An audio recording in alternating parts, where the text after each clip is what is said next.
ఉద్యోగులకు పెన్షన్స్కి స్వాగతం సుస్వాగతం. ప్రభుత్వ రంగ సంస్థల ఉద్యోగులకు 5% ఐఆర్. ఆర్థిక శాఖ ఉత్తర్వులు.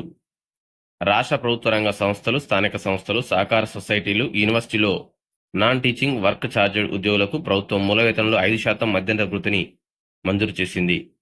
ఈ మేరకు ఆర్థిక శాఖ శుక్రవారం ఉత్తర్వులు జారీ చేసింది. ప్రభుత్వ ఉద్యోగులు, పింఛన్దారులకు ఇదే విధంగా 5% ఐఆర్ ఇస్తూ ప్రభుత్వం 2023 అక్టోబర్ 2న ఉత్తర్వులు ఇచ్చింది.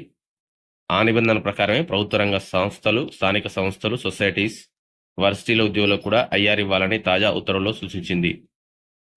2020 వేతన సవరణ ఒప్పందం అమలైన అన్ని ప్రభుత్వ సంస్థలకు ఇది వర్తిస్తుంది. మధ్యంతర భృతి అమలు వల్ల అదనంగా పడే ఆర్థిక భారాన్ని అన్ని సంస్థలు తమ అంతర్గత ఆదాయం నుంచే సమకూర్చుకోవాలని చెప్పడం జరిగింది. అందుకు అదనంగా నిధులు ఇవ్వాలని రాష్ట్ర ప్రభుత్వాన్ని అడగరాదని ఆర్థిక శాఖ స్పష్టం చేసింది. వీటిలో పనిచేసి రిటైర్ అయినటువంటి ఉద్యోగులకు ఇచ్చే పింఛన్లో కూడా ఐఆర్ పెంపు వర్తిస్తుందని ఆర్థిక శాఖ తెలపడం జరిగింది.